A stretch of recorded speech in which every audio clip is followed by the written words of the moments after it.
ታሪካችን የሚጀምረው በአንድ የቦክስ መወዳደሪያ ስፍራ ሰው እንደ ጉድ ተጠቅጥቆ ተፋላሚዎችን በጉጉት ሲጠብቁ እያስመለከተን ነው። የነጻ ትግሉ ተወዳዳሪዎች ደግሞ ቤልና ጆኒ የተባሉ ሁለት የቅርብ ጓደኛ ማቾች ሲሆኑ በሁለቱ መካከል የሚደረገው ጨዋታ እጅግ የበረታና ቁጭ ብድግ የሚያሰኝ ስለሆነ ሁሉም ሰው ፍልሚያው እስኪጀምር በመቁነጥነጥ እየጠበቀ ነው። ከዚያም ብዙም ሳይቆይ ፍልሚያው ይጀምራል። ጆኒ ምንም እንኳን ጎበዝ ተዋጊ ቢሆንም በዚህ ሰዓት ግን በውስጡ ትልቅ የፍርሃትና የመሸነፍ ስጋት አድሮበታል። በዙሪያው ያለው የሰዎቹ ጩኸትና የውድድሩ ድባብ አእምሮውን ስለተቆጣጠረው ተረጋግቶ መዋጋት ይሳነዋል። በዚህ መሃል መወናበድ ያስተዋለው ጓደኛው ቤል ጆኒን የሚተነፍስበት ፋታ እንኳን ሳይሰጠው እንደ ጤፍ ይወቀው ጀመር። ቤል ጭራሽ ስሜቱ ከጊዜ ወደ ጊዜ እየጋለ መጥቶ በልበላለውና እግሩን አንስቶ ጭንቅላቱን ቢለው በመጨረሻ ምስኪኑ ጆኒ እዚያው ባለበት ክልተው ይላል። አጉል ቦታን የመታው ደቅሶ እንደሆን ብቻ ብራዘር። ቤልም በሰነዘረው ከባድ ጥቃት ምክንያት ጨዋታውን አሸንፎ ከሜዳው ይወጣል። ነገር ግን ማሸነፉ ያመጣለት ደስታ ብዙም አልቆየም ነበር። በአሳዛኝ ሁኔታ ጓደኛው ጆኒ ሞቷል። ይህ የሞት ዜናም የቤልን ልብ ክፉኛ ይሰብረዋል። የገዛ ጓደኛውን በድንገት ለሞት መዳረጉን በፍጹም ሊቀበሉ አልቻለምና ሁኔታው የማይሽር የአእምሮ ቁስል ይሆንበታል። በዚህ የጥፋተኝነት ስሜትና ጸጸት ውስጥ መኖርም ቢያንገሸግሸው የገዛ ሀገሩን ጥሎ ወደማያውቃት ታይላንድ ወደ ተባለች ሀገር ይሰደዳል። ነገር ግን እዛ ሆኖ የጓደኛው ትውስታዎች ቀን ከሌት እየመጡ ያሰቃዩት ነበር። ከዚህ የስነ ልቦና ስቃዩ ለማምለጥ ሲልም ቤል በየቀኑ መጠጥ ባናቱ እየተጋተ ቀስ በቀስ የመጠጥ ሱሰኛ መሆን ይጀምራል። ይህ ሰውዬ ግን ፒን አረቄ ከጀመረ አበቃለት በቃ። ግን ህይወት በዚህ መልኩ አትቀጥልምና ለመኖር መጠጥ ሳይሆን ገንዘብ እንደሚያስፈልገው እየተረዳ ሲመጣ በታይላንድ በድብቅ በሚዘጋጁ ትናንሽ የጎዳና ላይ ፍልሚያዎች እየተፋለመ በሚያገኘው ገንዘብ ኑሮውን መግፋት ይጀምራል። ከጊዜያት በኋላ የሚያሸንፋቸው ተፋላሚዎች እየበዙ ሲሄዱ ዝናው እየገነነ ይመጣና ሀብታም ተመልካቾችን ለማዝናናት ሲባል በቅንጡ ሆቴሎች ውስጥ በሚደረጉ ፍልሚያዎች ላይ ሳይቀር እየተጋበዘ መቧቀስ ይጀምራል። ከዕለታት በአንዱ ቀንም ኦልድሪች የተባለ አንድ ባለጸጋ ሰው ከግል ጠባቂው ጋር በመሆን የቤልን ፍልሚያ ለመመልከት ይመጣል። በፍልሚያውም የቤልን አስደናቂ የውጊያ ክህሎት ተመልክቶ ይደመማል። ከቆይታ በኋላም ኦልድሪች ወደ ቤል ቀርቦ ይህን የመሰለ ትልቅ ችሎታውን ለርዝራሽ ሳንቲም ብሎ እያባከነ መሆኑን ይነግረውና በመቀጠልም ማይናማር በምትባል ሀገር ውስጥ በሚደረግ አንድ ምስጢራዊ ውድድር ላይ እንዲሳተፍ እድል ያቀርብለታል። እንደ ኦልድሪች አባባል ከሆነ ቤል በሚያሸንፈው እያንዳንዱ ፍልሚያ $1 ሚሊዮን የሚያገኝ ይሆናል። እግዚኦ $1 ሚሊዮን!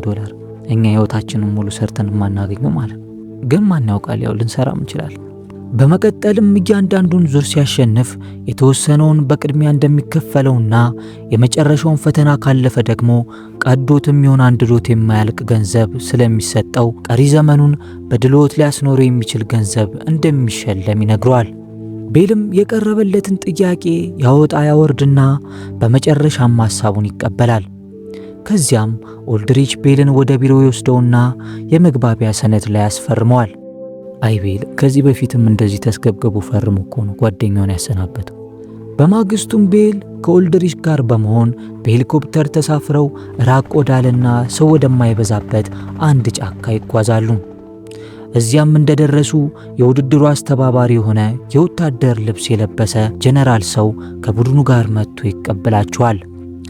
ከዚህ በኋላ ኦልድሪች ቤልን ከሌሎች የውድድሩ ተሳታፊዎች ጋር ያስተዋውቀዋል። ከነዚህም መካከል አንደኛው የናጠጣ ሀብታም ነጋዴ ሲሆን ሌሎቹ ደግሞ አሰቃቂ የሞት ፍልሚያዎችን መጫወት የሚወዱ አባትና ልጅ ነበሩ።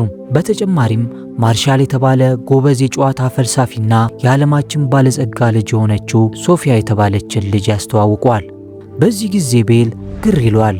ምክንያቱም እሱ እዚህ የመጣው የለመደውን አይነት የቦክስ ፍልሚያ ለመወዳደር የነበረ ቢሆንም ነገር ግን ውድድሩ እሱ ካሰበው ፈጽሞ የተለየ ነበር። ኦልድሪችን በመቀጠል ስለ ፍልሚያው ያብራራለት ጀመር። የፍልሚያ ሜዳው የገባበት ሙሉ ጫካው እንደሆነና ወደ 260 ኪሎ ሜትር ያህል እንደሚሸፍን ይገልጽለታል። በዚህ ጊዜ ነበር ቤል ጨዋታው እጅግ ዘግናኝ መሆኑን የተረዳው። ለካ አሁን የተዋወቃቸው ሰዎች በሙሉ እሱም በዚህ ጫካ ውስጥ እንደ አውሬ ሊያድኑት ነበር የመጡት። በጨዋታው ሕግ መሰረትም አዳኞቹ በጋራ በመሆን ቤልን አድነው መግደል ያለባቸው ሲሆን ቤል ግን እንደምንም ብሎ በሕይወት ተርፎ ከጫካው መውጣት ከቻለ ብቻ ውድድሩን እንደሚያሸንፍ ይነግሩታል። ይህንን የሰማው ቤልም በከፍተኛ ሁኔታ ይደናገጣል። እንዲህ አይነት አረመናዊ ጨዋታ ዓለም ላይ መኖሩን ራሱ ማመን አልቻለም ነበር። ወይኔ ቤል መጨረሻው የሀብታሞች መጫወቻ ይሁን። ከዚህ በኋላ ውድድሩ አደኑ ከመጀመሩ በፊት ለቤል እጅግ ውድ የሆኑ ዕንቁዎችን የያዘ ቦርሳ በእጁ ይሰጠዋል። ነገር ግን እሱ ከገንዘቡ ይልቅ ሕይወቱን እንዴት እንደሚያድን ብቻ ነበር የሚያስበው። ግን ሀብታሞቹ አዳኞች ለዚህ ገዳይ ጨዋታ የቀስታቸውን ጫፍ እየሞረዱለት ነበር። በዚህ መሃል በድንገት እስረኞችን የጫነ መኪና ይመጣና ወደ ጫካው ይለቀቃሉ። እስረኞቹም የተለቀቁ መስሏቸው እግሬ አውጭኝ ብለው ሲፈረጥጡ ሀብታሞቹ ያለምንም ርህራሄ በቀስት እየለቀሙ ሲረሽኗቸው እንመለከታለን። እረ በፈጣሪ ሰው እየገደሉ ነው የሚዝናኑት ማለት ነው። ልክ በዚህ ጊዜ ኡልድሪች እውነታውን ለቤል ይዘረግፍለታል። እነዚህ እሱን ለማደን የመጡት ሰዎች በሙሉ የዓለማችን ባለሀብቶች መሆናቸውንና በተለመደው ነገር መዝናናት ስለሰለቻቸው አዲስ የደስታ ስሜት ለመፍጠር ሲሉ የሰውን ልጅ አድኖ የመግደል ክፉኛ አባዜ እንደተጠናወታቸው ይነግረዋል። ቀጣዩ ተረኛ ደግሞ ራሱ ቤል መሆኑን ይገልጽለትና ባዶ ጠርሙስ እያቀበለው ወደ ጫካው ለመሮጥ ያለ 2 ደቂቃ ብቻ ነው፣ ከዚያ በኋላ አደኑ ይጀምራል ይሏል። ቤል ግን ነገሩ ሁሉ ግራ ገብቶት አደን ቅብርጥስ የምትለው አልገባኝም፣ ውድድሩንም ትቼዋለሁ፣ በዚህ ጅግር በሌለው ጨዋታችሁ የመሳተፍ ፍላጎት የለኝም ብሎ ወደ ቤቱ ለመመለስ ቦርሳውን ያነግባል። ግን በዚህ መሃል የታጠቁ ወታደሮች በድንገት መጥተው ቤልን ይከቡታል። በል እንግዲህ ፈጣሪውን ሰው እንደሆነ ጨክኗል። በዚህ ጊዜ ቤል ምንም አማራጭ እንደሌለው ስለተረዳ እግሬ ሆይ አውጪኝ ብሎ ወደ ጫካው ውስጥ መሮጥ ሲጀምር በዚያውም የአስፈሪና ገዳይ አደን በይፋ ይጀመራል። ሀብታሞቹ አዳኞችም ቤልን ፍለጋ በፍጥነት በጫካው ውስጥ ገብተው ፍለጋቸውን ሲጀምሩ ማዱ የተባለው አንደኛው አዳኝ ግን ራሱን እንደ ጀግና ቆጥሮ ከቡድኑ ይለይና ቤልን ብቻውን ለማደን ይወስናል። ከዚህ በኋላ ማዱ ለተወሰነ ጊዜ ከፈለገው በኋላ በመጨረሻ ቤልን አንድ ፏፏቴ አጠገብ ያገኘዋል። ግን ሊያጠቃው ሲዘጋጅ ቤል እንደ መንፈስ ውሃ ውስጥ ገብቶ ይሰልብበታል። ከጥቂት ቆይታ በኋላ ማዱ ቤልን ፍለጋ ሲደናበር ቤል በድንገት ከውሃው ውስጥ ይወጣና የሞትን ጽዋ ያጠጣዋል። ጉረኛ እሱም ብሎ አደኝ ደግሞ። ከጥቂት ደቂቃዎች በኋላም ሌሎቹ ጓደኞቹ በቦታው ላይ ደርሰው የጓደኛቸውን አስከሬን ይመለከታሉ። ግን ምንም አይነት ድንጋጤ ሳይታይባቸው ይልቁኑ ታዳኛቸው ቤል አዝናኝ ኢላማ ነው ብለው ጭራሽ ደስታቸው ይጨምራል። በዚህ መሃል ግን ከአዳኞቹ አንዱ የነበረው ማርሻል የተባለ ሰው ይህን አደን በድብቅ ሳያስጠጣ እየቀረጸ ነበር። ከጥቂት ቆይታ በኋላ እነዚህ አረመኔ አዳኞች እንደገና ነፍንፈው ቤልን ያለበት ቦታ ያገኙትና ያለምንም ርህራሄ ወዲያውኑ ተኩስ ይከፍቱበታል። ቤል ግን እንደለመደው ቅልጥፍናው አስደናቂ ስለሆነ ከተኩሱ እንደምንም ማምለጡ ይሰወርባቸዋል። ከዚያም በጫካው ውስጥ ሲሮጥ በአጋጣሚ ወደ አንድ የዝሆኖች መንጋ ጋር ይደርሳል። በዚያም ቴን የተባለች አንዲት መልከ መልካም ሴት ያገኛል። ቴን መጀመሪያ ላይ ቤልን ስታየው እነዚያ እሷንም ሊያድኗት ከሚፈልጉት ጨካኝ ባለሀብቶች አንዱ በመጣ መስሏት ደንግጣ የነበረ ቢሆንም በኋላ ግን ቤል ወደዚህ ጫካ እንዴት አታለው እንዳመጡት ሲነግራት ልክ እንደ እሷ የሚታደን ምስኪን መሆኑን ትረዳለች። ቴንም የአካባቢው መንደር ነዋሪ እንደነበረችና አሁን ግን ጫካው ውስጥ ተደብቃ ከነዚህ ጨካኝ አዳኞች ነፍሷን እያተረፈች እንደምትኖር ትነግሯለች። ግን የጫካውን እያንዳንዱን የሚስጥር ማምለጫ መንገድን በደንብ ስለምታውቅ ቤልን እንዲያመልጥ እንደምትረዳው ቃል ትገባለታለች። አሪፍ ነው፣ ግን ፎንቃ ጠልፎት ብቻ እዚሁ እንዳይቀር።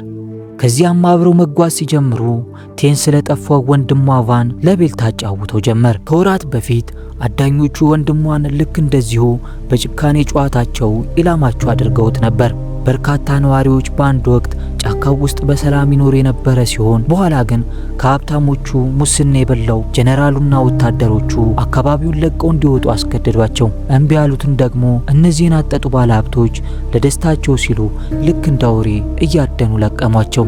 በሌላ በኩል ያ የተመታ ተንኮለኛ ኦልድሪች የተባለው ሰው ጋር ስንመጣ አዳኞቹ ቤልን በፍጥነት ማሳደድ እንዲችሉ ጀነራሉ የጦር መሳሪያዎችና ፈጣን ሞተር ሳይክሎችን እንዲያቀርብላቸው ይጠይቀዋል። ጀነራሉም በተባለው መሰረት ያደርጋል። አዳኞቹም በቴክኖሎጂ ተደግፈው በድሮን አማካኝነት ቤል ያለበትን ቦታ ሲከታተሉ ከአንዲት ሴት ልጅ ጋር እየተጓዘ እንደሆነ ያስተውላሉ።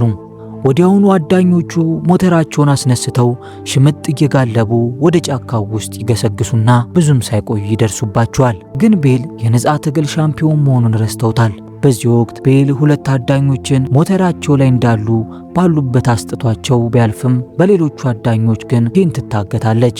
ከዚያም ከወደቁት ሞተሮች አንዱን ነጥቆ በመውሰድ በፍጥነት እየረገጠ ወደ አንድ የቆየ ጎጆ ጋር ይደርሳል። ግን እዚያ ጎጆ ላይም ሌላ አስከፊ ትንቅንቅ ይጠብቀዋል። ሶፊያ የተባለችው ጨካኝ አዳኝ ቤልን በጩቤ ልታጠቃው ብትሞክርም ቤል ግን በቀላሉ ያሸንፋታል። ቢሆንም ግን ቤል ሆዬ ርኅሩህ ስለነበር አዝኖላት ምንም ሳይገድላት ባለችበት ጥሏት ይሄዳል። አጠፋ፣ ግን ይህችን እርጉም መተው አልነበረበትም። ከዚያም ወዲያውኑ በሞተሩ ተመልሶ ጃብና ቶፒ በተባሉት አባትና ልጅ አዳኞች ተጠልፋ የተወሰደችውን ቴንን ለማዳን ይሄዳል። በዚህ መሃል ግን ልጁ ቶፒ ቴን ላይ አስገራሚ ጥቃት ሊሰነዘርባት ሲዘጋጅ እየሆነ ያለውን አረመናዊ ድርጊት ሕሊናው መታገስ አቅቶት ይህን የእርጉም ጨዋታ ይብራብኝ፣ ማን ነው በቃኝ ብሎ ጥሎት ይሄዳል። እርሱ እንደ ሌሎቹ ያለምንም ምክንያት ሰዎችን ማሰቃየት የማይፈልግ ሰው ነበር።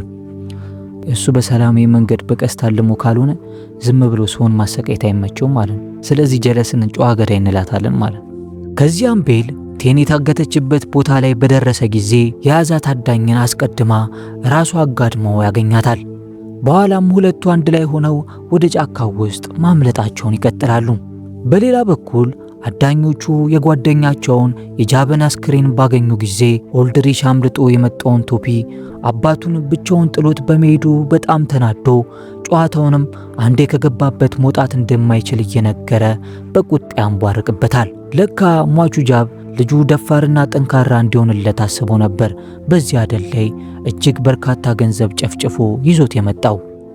አባትየው ልጅ ወንድ ይውጣው ብሎ አምጥቶት እሱ ግን የሴቶችን ያህል እንኳን መዋጋት አቃተው። ራንተስ ሽንት ሆነ በቀረ የሚባል አይነት ልጅ ነው። ብዙም ሳይቆይ ኦልድሪች በመጨረሻ ቤል ያለበትን ትክክለኛ ቦታ በስልኩ ይመለከታል። ለካ ይህ ተንኮለኛ ሰው መጀመሪያ ላይ ለቤል ሰጥቶት በነበረው የከበረ ድንጋይ ነው ባለው ቦርሳው ውስጥ አቅጣጫ መከታተያ በሚስጥር ደብቆበት ኖሯል። በዚያ አማካኝነትም አዳኞቹ ቤል ወዳለበት ቦታ እየተቃረቡ ሲመጡ ኦልድሪች ቤል አሁን ላይ እጅግ አደገኛ ገዳይ የሆነ ስለመጣ በንቃትና በጥንቃቄ እንዲንቀሳቀሱ ትዕዛዝ ይሰጥና ቶፒን ለብቻው ቤልን እንዲያሳድድ ያዘዋል። ነገር ግን ቤል ወደ እርሱ እየመጣ እንደሆነ አስቀድሞ ስላየው አየር ላይ በቀስት እንደ ምስኪን ታዳኝ አጋዘን ደረቱ ላይ ይቀረቅርለታል። ይህ ሳያንሰውም ቶፒ በአቅራቢያው የነበረውን የተቀበረ ቦምብ በድንገት ይረግጠውና ከባድ ፍንዳታ ተከስቶ አስከሬኑ እንደ ዱቄት ተበታትኖ ለቀብር እንኳን የሚሆን ርዝራዥ ሰውነት ሳይኖረው ሕይወቱ ታልፋለች። ነፍስ ይማር ብለናል ብሩ። እንኳን ለቤል ለራሱም አልሆነም ነበር። ቤልም ከዚህ ከባድ ፍንዳታ ለጥቂት አምልጦ ቴንንም ይዞ አሁንም በድጋሚ ያመልጣቸዋል። ቤል አሁንም ምንም ሳያስፎግር አንድ ባንድ እየለቀማቸው መሆኑን አላወቁትም ነበር። ጨለማው ቀስ በቀስ በጫካው ላይ ሲያጠላ ለማረፊያ ሲሉ ድሮ ቴን ከወንድሟ ከቫን ጋር በብዛት ወደሚመጡበት አንድ ዋሻው ውስጥ ይዘው ትሄዳለች።